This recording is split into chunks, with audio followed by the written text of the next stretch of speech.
जी, hello, hi everyone, नमस्कार आप सभी को। कैसे हैं सभी लोग? उम्मीद करता हूँ बढ़िया ही होंगे, शानदार होंगे। पेपर बहुत अच्छा गया होगा आप लोगों का। आपने जो मेहनत की पिछले 3-4 महीने से, उसका एक अच्छा-सा परिणाम आपको आज पेपर में देखने को मिला होगा और क्वेश्चन सारे जाने-पहचाने आपको मिले होंगे। देखो, कोई भी सब्जेक्ट धोखा देता है, कोई भी, और दिया भी है, मैं नाम नहीं लूँगा, लेकिन मैथ, साइंस कभी धोखा नहीं देता है, सही बात है ना? जो सिलेबस में है, क्वेश्चन उसी से आता है, सही बात बाहर से नहीं पूछता है। उसके अलावा जो सिलेबस में हम वो सारा पढ़ा देते हैं। देखो 30 में से 1-2 क्वेश्चन तो क्वेश्चन तो इधर-उधर हाँ, से दे ही देता है। हाँ, ये तो है। लेकिन ऐसा नहीं है कि 30 में से 20 क्वेश्चन ही कहीं आउट ऑफ द बॉक्स डाल दिए, है हाँ, ना? इस ब्रह्मांड से अलग दुनिया से दे दिए, नहीं, ऐसा बिल्कुल भी नहीं है।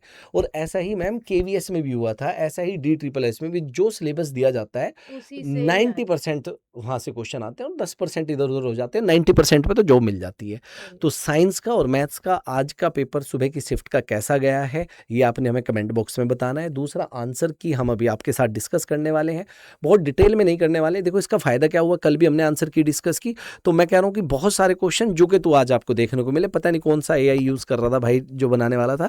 तो अभी साइंस का भी कैसा रहा आज का, एक बार मैम आज बता देंगे और फिर हम आंसर की डिस्कस करेंगे। सो दोस्तों साइंस का पेपर भी अगर मैं बात करूं, देखो यार, एक दो क्वेश्चंस तो ऐसे हैं एग्जाम में, मैं मना नहीं करूंगी, जो कि बहुत आउट ऑफ द बॉक्स हैं। वो कल के शाम की शिफ्ट में भी थे, कल के सुबह की शिफ्ट में भी थे, आज भी हैं, नो डाउट। बट वो दो तीन क्वेश्चंस को छोड़कर बाकी सारे क्वेश्चंस हम लोगों ने पढ़ रखे हैं, और सारे क्वेश्चंस बहुत आसान हैं जो आप कर सकते हो। हाँ, दो तीन क्वेश्चंस थोड़े अटपटे हैं, वो हम डिस्कस करेंगे। यार वो तो हर एक एग्जाम के अंदर आते ही आते हैं, बिकॉज एग्जामिनर ने एग्जाम का एक लेवल बनाना है। कल को बात होनी चाहिए ना कि यूपी टेट ने इतने साल के बाद पेपर लिया और पेपर के अंदर ऐसे ऐसे क्वेश्चंस डाले, तो इसके लिए वो उनको करना था। लेकिन दो तीन के अलावा बाकी सारे क्वेश्चंस मैथ्स के भी और साइंस के भी आप लोग कर सकते थे, आसान थे। तो चलो फटाफट से समय ना लेते हुए आंसर की जो आपकी रहेगी वो उसको जल्दी से डिस्कस कर लेते हैं, पहले मैथ्स की एंड देन साइंस और की, ठीक बस है। एक चीज़ और मैं कहना चाहूँगा, जो मैं हमेशा कहता हूँ। देखो ये तो आपको पता चल गया होगा कि एग्ज़ाम के पॉइंट ऑफ व्यू से पढ़ना चाहिए चीज़ों को, और मैं हमेशा अपनी क्लास में बोलता हूँ, आप पढ़ेंगे कि हलवा-हलवा पढ़ें, आपको आ जाएगा, लेकिन पेपर में नहीं आता है। ये आपको पता चल गया होगा कि पेपर में मैथ्स करना है या साइंस करना है तो बहुत ही प्रैक्टिस की ज़रूरत है और एक अच्छे लेवल की प्रैक्टिस की ज़रूरत है। यहाँ पर क्या होता है, यूट्यूब पे भी ज़्यादातर क्या होता है कि आसान-आसान पढ़ाया जाता है, बहुत ही आसान, जिससे कि स्टूडेंट को लगे कि मेरे को तो आ रहा है, उसका इंटरेस्ट बना रहे। लेकिन आपको कड़वी सच्चाई जो है वो भी देखनी होगी कि भाई पेपर में टफ भी आता है, तो हमें टफ भी पढ़ना पड़ेगा। ऐसा नहीं कि इसे छोड़ के हमारा काम चल जाएगा। ये भी आपको पता चल गया होगा कि मैथ्स छोड़ के नहीं पेपर क्लियर होता। कई लोग सोचते हैं कि मैथ्स चलो बाद में देख लेंगे, नहीं हो सकता, बिल्कुल भी नहीं। इसके बाद आप सुपर टेट देंगे, उस सुपर टेट में भी मैथ और साइंस आता है, मैथ्स उसमें 20 नंबर का आता है, साइंस उसमें 10 नंबर का आता है, तो इनके बिना तो आगे सिलेक्शन है ही नहीं। तो चलिए, मैं बहुत टाइम आप लोगों का ले लिया। अब सेम क्वेश्चन देखो, सर्कल का क्वेश्चन है, कितनी बार मैंने आपको कराया, सर्कल पढ़ाया था, मैं सेम क्वेश्चन दिखा भी सकता हूँ, ठीक है, जिसमें मैंने बताया था कि अगर एक ही कोड है और एक कोड पर बनने वाले एक ही सेगमेंट में सारे एंगल सेम होते हैं, रीट में भी आया हुआ क्वेश्चन है ये। मैं तो इतना बढ़िया कंटेंट आपको दिया था अब की बार कि जो जो क्वेश्चन मैंने दिखाए थे कि देखो ये क्वेश्चन रीट में भी आया, ये सी टेट में भी आया, ये इसमें भी आया, अलग अलग एग्जाम में स्टेट में भी आया, तो ये क्वेश्चन रीट में भी आया था। अगर ये 40 डिग्री है तो ये भी 40 डिग्री होगा। उसने एडीबी पूछा है, एडीबी, तो ये भी कितना होगा, 40 डिग्री होगा हमारा, ठीक है। 1 सेकंड का क्वेश्चन था, आंसर लगाया, आगे बढ़ गए। दूसरा, ये जो क्वेश्चन है 92, ये भी मैं दिखाऊंगा, ये सेम टू सेम क्वेश्चन मैंने कराया है, ये सी टेट में भी कराया है, ये यूपी टेट में भी कराया है, क्योंकि सी टेट पेपर 2 में भी इस तरह के क्वेश्चन आते हैं। तो देखो, एक्स की पावर एल अपॉन एक्स की पावर एम है, एम ऊपर जाके माइनस हो जाएगा, ये बचेगा एक्स की power l minus m, l plus m, x की power m minus n, m plus n, x की power m minus l, n minus l, n plus l. तो क्या हो जाएगा यहाँ पर, a square minus b square का formula लगेगा, और ए स्क्वायर मतलब इस तरीके से यहाँ पर एल स्क्वायर प्लस का आएगा, यहाँ पे एल स्क्वायर माइनस का आ जाएगा, ठीक है। आगे, और वो कट के कितना आ जाएगा हमारा, 0 आ जाएगा। तो किसी की भी, अब यहाँ पर टोटल जो आएगा वो आएगा एक्स की पावर 0, और किसी की भी पावर 0 क्या होती है, 1 होती है। तो जिस भाई का भी ये पेपर था उसने बिल्कुल सही आंसर लगाया। मैं आपका ज़्यादा टाइम लूंगा नहीं आज आंसर की बताने में। अच्छा हाँ, ये जो मैं बार बार कह रहा हूँ, प्रोबेबिलिटी के कल भी क्वेश्चन थे, प्रोबेबिलिटी के आज भी क्वेश्चन है। क्वेश्चन नंबर 93 है, 93 का आंसर 1/3 होगा, है ना। डी ऑप्शन यहाँ पर होना चाहिए, इन्होंने बी बताया। दो निष्पक्ष सिक्के एक साथ उछाले जाते हैं, यह ज्ञात किया जाए कि कम से कम एक हेड आता है तो दोनों सिक्कों में हेड आने की प्रायिकता क्या होगी। ठीक है, इसके बाद बहुत ही आसान क्वेश्चन 94, इतना आसान क्वेश्चन था 94। इसने कहा कि इसे सिंप्लीफाई करो। अब देखो 5 से 10 कटेगा 2 बार तो आंसर में तो 2 होगा ही होगा, और एक ही आंसर में 2 है। तो बताओ मैम कितनी देर का क्वेश्चन है ना, 3-3 4-4 सेकंड का क्वेश्चन है। मैं तो ऑप्शन के थ्रू खेलना इतना सिखाया स्टूडेंट्स को बहुत ज्यादा। ठीक है, आगे चलते हैं। ये कह रहा है कि अगर बहुपद की घात याद कीजिए, अगर इसे x से विभाजित किया जाए। मेरे भाई अगर इसे x से विभाजित किया जाएगा तो ये जो x की पावर 3 है ये कितना रह जाएगा, x की पावर 2, और x डिग्री पूछा है ना इसने, डिग्री क्या होता है, जो सबसे बड़ी पावर होती है। तो जब x से कट जाएगा तो x की पावर 2, तो सबसे बड़ी जो पावर बचेगी वो x की पावर 2 बचेगी, और x की पावर 2 अगर यहाँ पर देखा जाए तो डिग्री 2 ये रही। यहाँ पर कौन सा क्वेश्चन था ये, क्वेश्चन नंबर 95। ठीक है जी, तो 95 का 2 हो गया। इसके बाद आगे बढ़ते हैं, एक क्वेश्चन और इस तरीके से आ गया जो अभी किया। 2-2 क्वेश्चन, मुझे लगता है कि उसने ज्यादा मेहनत की नहीं है, जैसे एक ऊपर क्वेश्चन डाला एक ऐसे ही क्वेश्चन नीचे डाल दिया। तो क्वेश्चन नंबर 96 है, 96 का 100 डिग्री आंसर है। इसने 50 लगाया, हम लोग देख भी लेते हैं। सर्कल ABCD में कोड जो है ACB ये 50 डिग्री है, तो इसने ADB पूछा है, ADB तो नहीं, अगर ADB अगर ये 50 डिग्री है तो ये भी 50 डिग्री होगा। हाँ नहीं ये सही है, 100 नहीं है यहाँ पर, 50 डिग्री होगा, बिल्कुल सही बात है भाई। ये तो दोबारा क्वेश्चन वही पूछ लिया ना कि अगर एक कोड पे जितना ये है उतना ये एंगल होगा। बात समझ में आई या नहीं आई, तो 50 डिग्री सही आंसर लगाया इसने, 100 डिग्री नहीं होगा। इसके बाद बात करते हैं A+B 100 है। अच्छा कितनी बार भाई साहब, रात को मैंने मैराथन ली, मैं बार बार कहता हूँ, इतना मजा आया क्वेश्चन कराने में। मैंने कहा था वैल्यू पुट करके देख लेना, हमेशा वैल्यू पुट करेंगे तो मजा आ जाएगा आपको। तो जैसे ही कह रहा है A+B और A × B 16 है, A+B 10 है, तो क्या क्या केस बन सकता है, ये केस बन सकता है 8 और 2 का, है ना। एक की वैल्यू 8 हो सकती है, दूसरे की 2, क्योंकि 8 + 2 10 और 8 × 2 16। ये मैंने बताया था कि वैल्यू दिमाग में सोचना, 1 और 9 हो सकती है, 2 और 8 हो सकती है। इसने पूछा A² + B², 2 का स्क्वायर 4, और भाई ये हो जाएगा 8 का स्क्वायर 64, कितना हो गया 68। इस भाई ने बिल्कुल सही आंसर दिया। इसके ऊपर तो कितनी बार बताया कि डायरेक्ट क्वेश्चन देख लो आया हुआ है तुम्हारे सामने। मैंने सेम क्वेश्चन कराया था, मेरा दिल खुश हो गया क्वेश्चन देख के। मैंने आपको बताया था कि किसी एक को z को 0 रख लो, अगर आपने 0 रख लिया तो ये 0 हो जाएगा, ये 0 हो जाएगा, ये 0 हो जाएगा। अब ये 0 हो जाएगा और आपने इसकी वैल्यू बतानी है। तो x + y 3, x × y आपका कितना आ रहा है, 3 आ रहा है। हाँ यही, और आपसे पूछा x³ + y³, आपका x³ + y³ हो जाएगा आपका x। अभी मैं इसे सॉल्व तो नहीं कर रहा हूं, अगर आपने 0 रख दिया है, x × y = 3 आ रहा है आपका, और आपसे पूछा है x³ + y³। तो यहाँ पर हम फॉर्मूला लगा सकते हैं। क्वेश्चन नंबर 98 मैंने किया था अभी सॉल्व। हाँ 3 ही आंसर है इसका, 3 आंसर बिल्कुल सही है, फॉर्मूले के थ्रू सीधा सीधा सॉल्व हो जाएगा। एलसीएम एचसीएफ का क्वेश्चन कराया हुआ था आपको, दो संख्याओं का एचसीएफ 9 है, एलसीएम 162 है, दोनों संख्याओं का गुणनफल क्या हो सकता है, ये मैंने बताया हुआ आपको कि दो संख्याओं का गुणनफल बराबर एलसीएम × एचसीएफ, इन दोनों की मल्टीप्लाई करेंगे। मल्टीप्लाई करने के लिए ज्यादा दिमाग लगाना नहीं है, 9 दूनी 8 18 हो जाएगा, इकाई का अंक 8 आएगा, एक ही ऑप्शन में, बाकी किसी में नहीं है। टाटा बाय बाय, कितने सेकंड का, 10 सेकंड भी नहीं लगेगी। सेम एक और क्वेश्चन आ गया भाई साहब, दिल गार्डन गार्डन हो जाना चाहिए था आपका। उसने कहा p + q 6, p × q 5, तो pq + q पूछा है, तो भाई 1 और 5 देख लो, 1 + 5 6 होता है, 1 × 5 5 ही रहता है, तो 1 का क्यूब + 5 का क्यूब, 125 + 1 126 आंसर। भाई ने बहुत अच्छे अच्छे क्वेश्चन किए, बहुत बेहतरीन।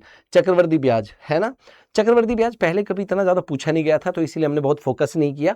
मैं ये कहूँगा सिंपल इंटरेस्ट पे हमने बहुत ही फोकस किया था, वहाँ से क्वेश्चन नहीं आया, जो ईमानदारी की बात है।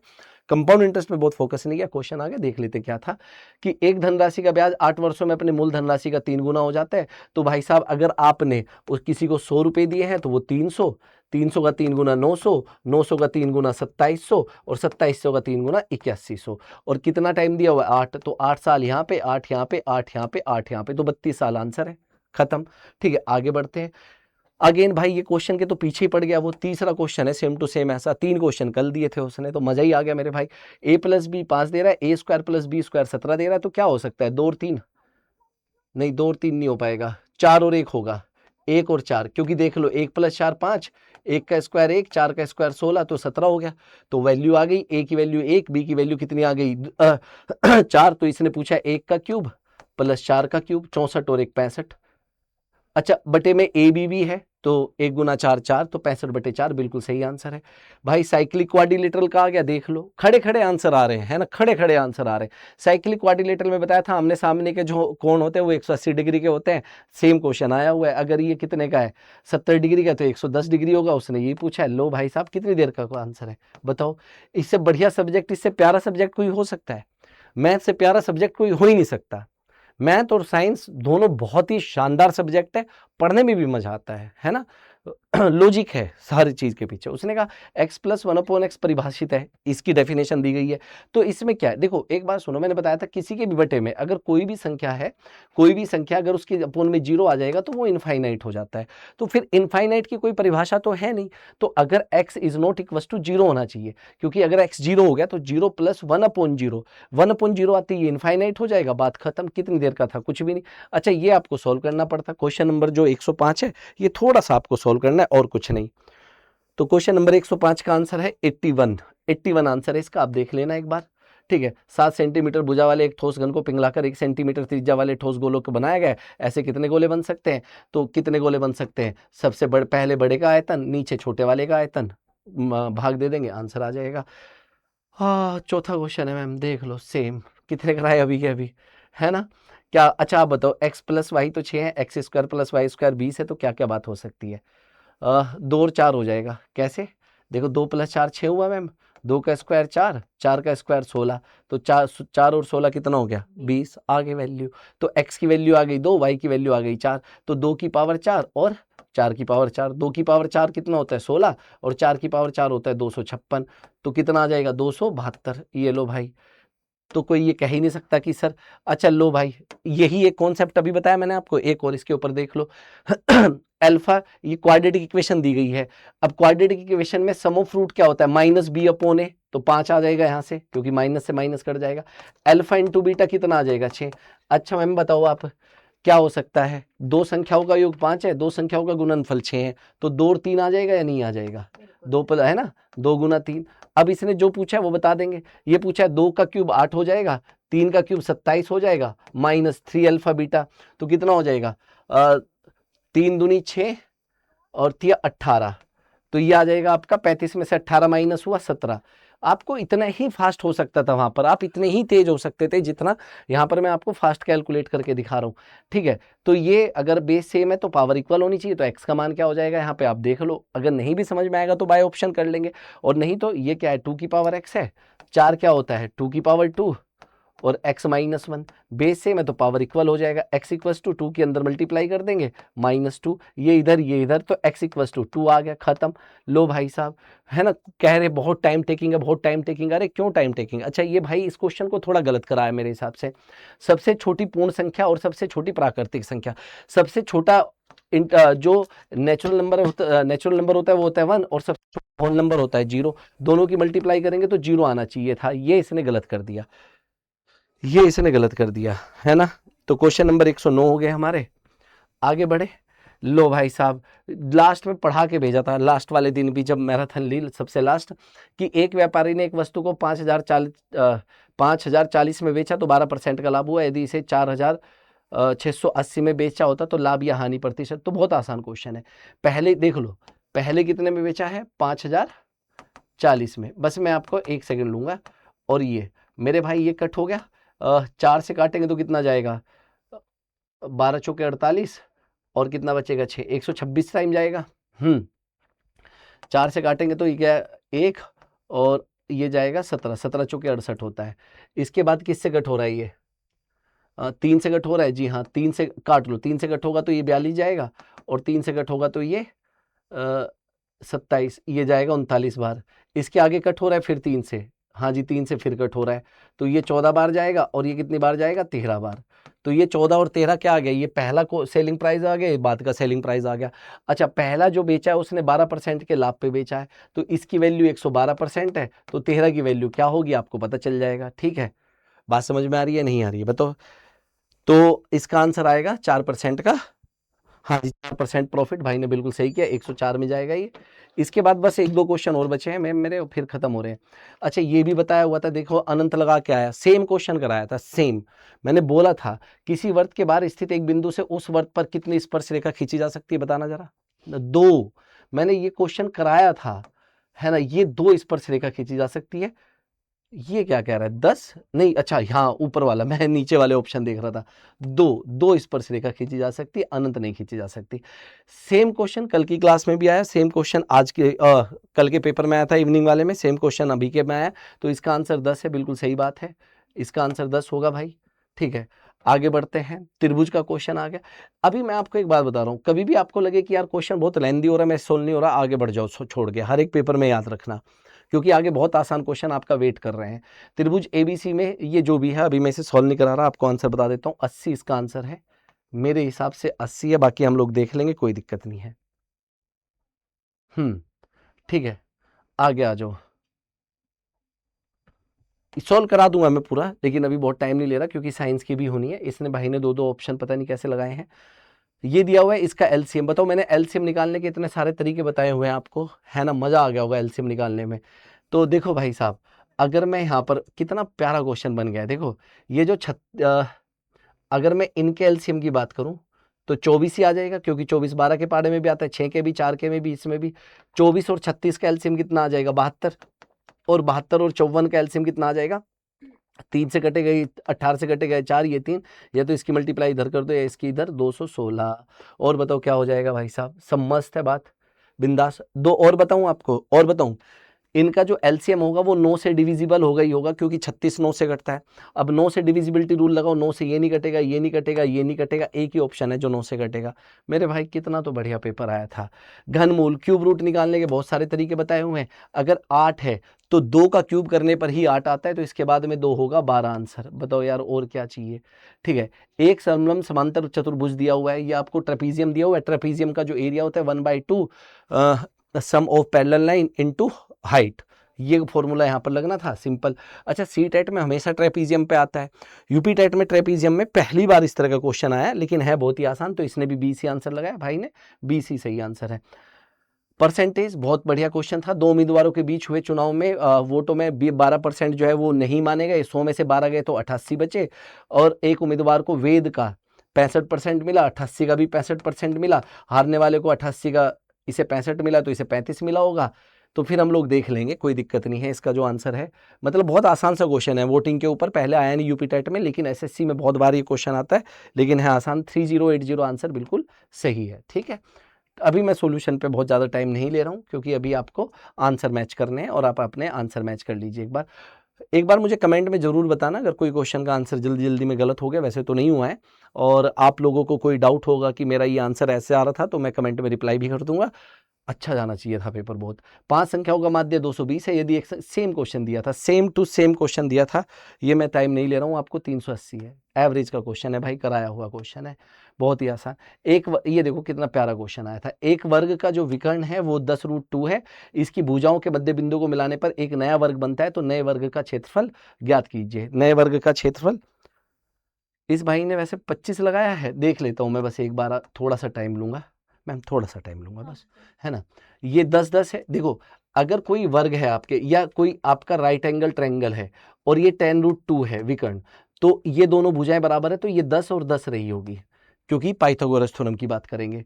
तो ये 10 आ गया, ये 10 आ गया, है ना। इनके मध्य बिंदुओं को मिला के अगर मैं एक और मध्य बिंदुओं को मिलाया है, तो इसने हालांकि आंसर गलत दिया, इसने सोचा मध्य बिंदु को मिलाया तो ये 5 हो जाएगा, आंसर इसका 50 है भाई। तो देखो, तो मध्य बिंदु, तो ये वाली भुजा 5 आ जाएगी, ये 5 आ जाएगी, तो ये तो 5√2 आ जाएगी ना।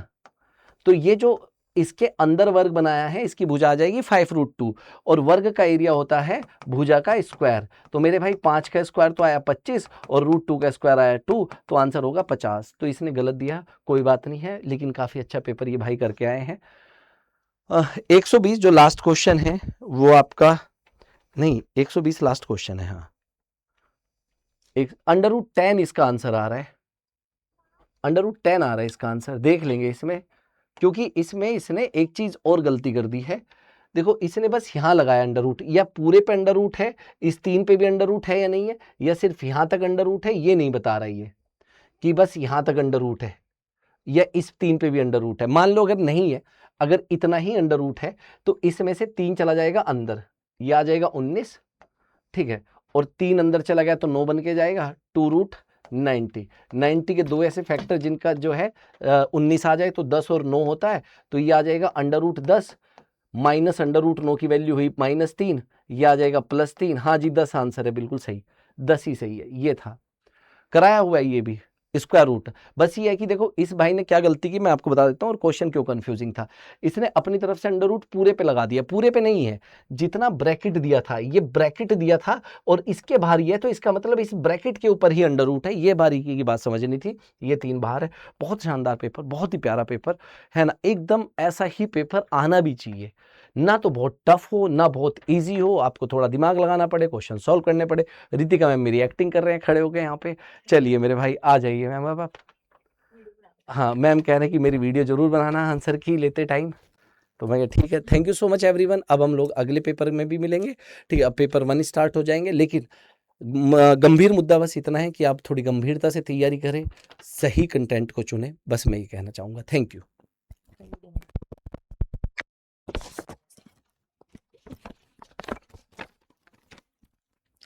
सो चलिए गाइस, अब बारी आ जाएगी किसकी? साइंस की। यार आप लोगों को पता है, ठीक है, तो अब साइंस की बारी आ जाएगी। साइंस जो है बहुत ही ज़्यादा बेहतर और अच्छे तरीके से, सिंपल तरीके से हम लोग करेंगे। तो चलो साइंस के एक एक क्वेश्चन देख लेते हैं। जो जो क्वेश्चन हम लोगों ने पढ़े थे, कैसे क्वेश्चन अंदर पूछे गए थे, वो सारे क्वेश्चंस हम लोग डिस्कस करने वाले हैं। तो सबसे atoms to form long chains को हम क्या कहते हैं? श्रृंखलन कहते हैं, कैटिनेशन कहते हैं। मैंने ऑलरेडी आप लोगों को पढ़ा रखा है, ए इस क्वेश्चन का राइट आंसर है, ठीक है, आपका कैटिनेशन। तो कैटिनेशन जो है, श्रृंखलन जो है, इस क्वेश्चन का राइट आंसर है। सर हेल्प कर रहा हूँ। चलो आगे the defining diagnostic feature of phylum arthropoda. सारे कीड़े मकोड़े आते हैं, ठीक है, तो कीड़े मकोड़े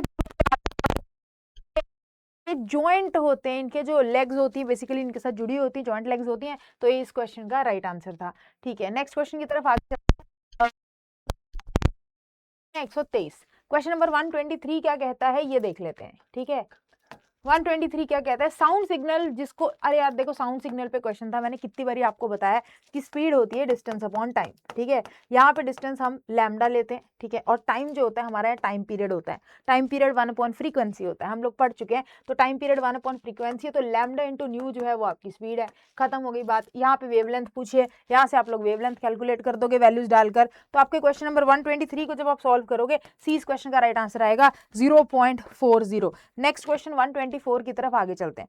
124 कहता है inductive reasoning in science primarily involves drawing general principle, ठीक है। इंडक्टिव रीजनिंग के अंदर क्या होता है? आप जनरल प्रिंसिपल को ड्रॉ करते हो बहुत सारी ऑब्जर्वेशंस को देखने के बाद। तो इस क्वेश्चन का right answer option number D है। 125 की तरफ अगर आगे चलते हैं, 125वां क्वेश्चन कहता है जो टेक्सोनॉमी हेरिडिटी है ब्रॉडकास्ट, अगर मैं हाईएस्ट कैटेगरी की बात करूं तो जो हाईएस्ट कैटेगरी होती है, सबसे हाईएस्ट कैटेगरी आपकी किंगडम होती है।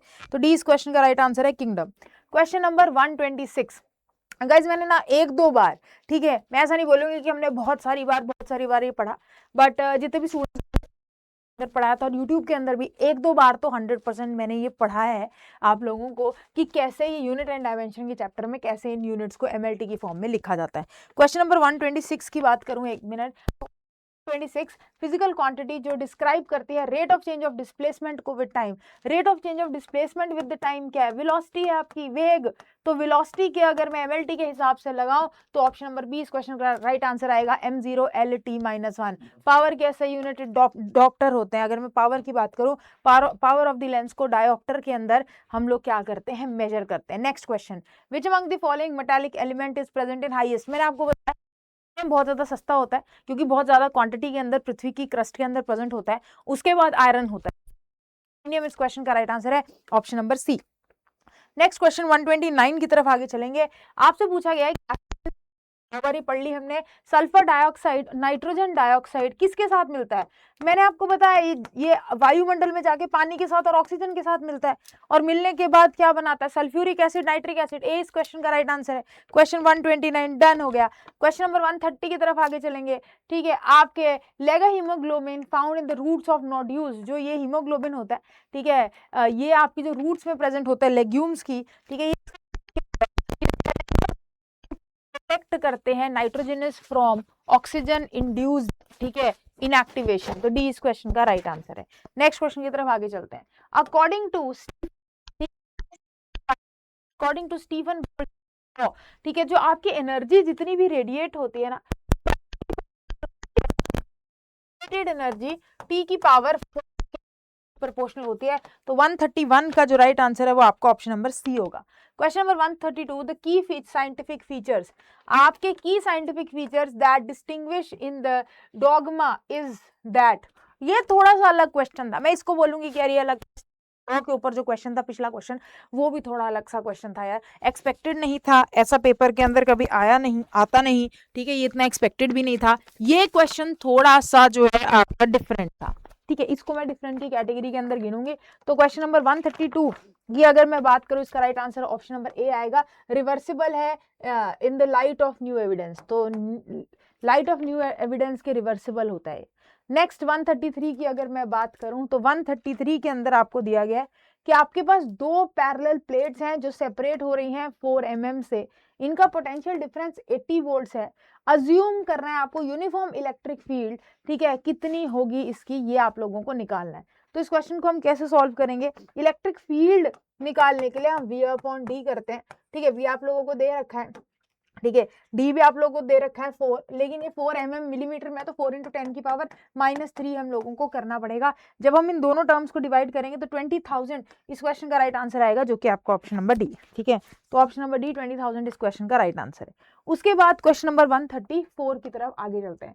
क्वेश्चन नंबर 134 कहता है कि आपकी पोटेंशियल, यार स्प्रिंग के अंदर क्या होगी एनर्जी, पोटेंशियल एनर्जी ½ kx², बहुत बारी देखे, सबको पता ही है। Which property distinguish between thermoplastic and thermosetting plastic, इनको हम लोग थर्मोप्लास्टिक्स जो होते हैं उनको हीट कर हम दोबारा इनकी शेप को चेंज कर सकते हैं, लेकिन थर्मोसेटिंग प्लास्टिक्स के अंदर ऐसा नहीं करते, ठीक है, डन हो गई बात। चले आगे बढ़ते हैं नेक्स्ट क्वेश्चन की तरफ। अगला क्वेश्चन कहता है कि एक स्पाइरल, आपका स्पाइरल करिकुलम रिविजिट है topics at successive grade level primarily because, ऐसा क्यों किया गया? सी इस क्वेश्चन का राइट आंसर है। हर एक रिविजिट जो है ना, वो इंट्रोड्यूस करता है ग्रेटर कंसेप्चुअल डेप्थ को, कम्प्लेक्सिटी को, ठीक है, प्रायर अंडरस्टैंडिंग को अच्छा करने में मदद करता है। सी इस क्वेश्चन का राइट आंसर हो। मैं फटाफट से आपको आंसर की आपके साथ डिस्कस कर रही हूँ यार, ठीक है, तो जल्दी से हम लोग आंसर्स डिस्कस करते हैं, क्योंकि इस समय में सबको बस ये चाहिए कि मैम आंसर बता दो।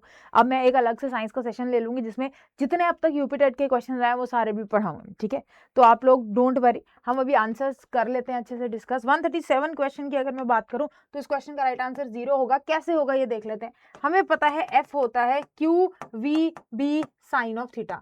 उन्होंने बोला मैग्नेटिक फोर्स लगानी है चार्ज पार्टिकल्स की, वो पैरेलल है, पैरेलल मतलब एंगल 0 होगा। अगर कोई चीज पैरेलल होती है तो उसमें एंगल नहीं होता, एंगल इज 0, एंगल 0 है, साइन 0, साइन 0 तो 0 ही होता है, करने की बात ही नहीं है। डी इस क्वेश्चन का राइट आंसर है, सॉल्व भी नहीं करना था। क्वेश्चन नंबर 138 की तरफ आगे चलते हैं। तो गाइस प्रॉपर्टी जिसमें मेटल को हम लोग बीट कर उसकी शीटें बना सकते हैं, दैट इज मेलिबिलिटी। पढ़ा है, डक्टिलिटी से तारे बनाते हैं, मेलिबिलिटी से शीट्स बनाते हैं। नेक्स्ट क्वेश्चन 139, दो रेजिस्टर्स हैं 4 ohms और 6 ohms के, इन्हें कनेक्ट किया सीरीज में, रिजल्टेंट क्या होगा? Resistance in series is equals to R1 + R2। तो 4 ohms 6 ohms है, दोनों मिलकर 10 ohms देंगे। नेक्स्ट क्वेश्चन नंबर 140 की अगर मैं बात करूं, ठीक है, तो in photosynthesis atmospheric carbon dioxide enter करती है लीफ में, कहां से यार? स्टोमेटा से करेगी, रंध्र से। कुछ सोचने का क्वेश्चन है, कुछ क्वेश्चंस तो इतने आसान थे ना यार। देखो 2-3 क्वेश्चंस हर एक शिफ्ट के अंदर मुश्किल आए हैं। शिफ्ट 1, ठीक है, उसके बाद जो नेक्स्ट शिफ्ट 2 हुई उसमें, और ये जो आप अभी की देख रहे हो इसमें 2-3 के अलावा सारे क्वेश्चंस बहुत आसान थे। The product of force and time, force and time के प्रोडक्ट को इंपल्स कहते हैं। डी इस क्वेश्चन का राइट आंसर है।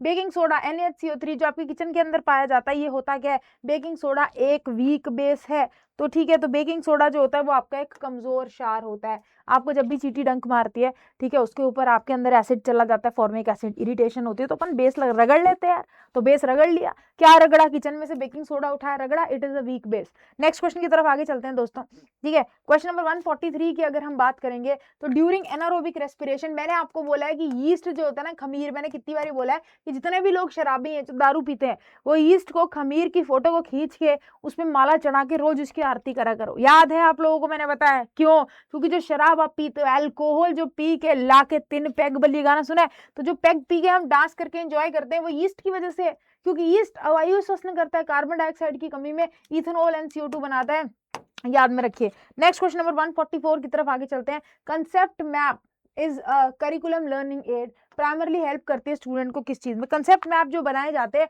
वो विजुअली डिस्प्ले करने में मदद करती है कॉन्सेप्ट को, आपस में कॉन्सेप्ट को हम लिंक कर लेते हैं और लिंक करके इनके रिलेशनशिप को इजीली बता सकते हैं, चीजें याद करनी आसान हो जाती है।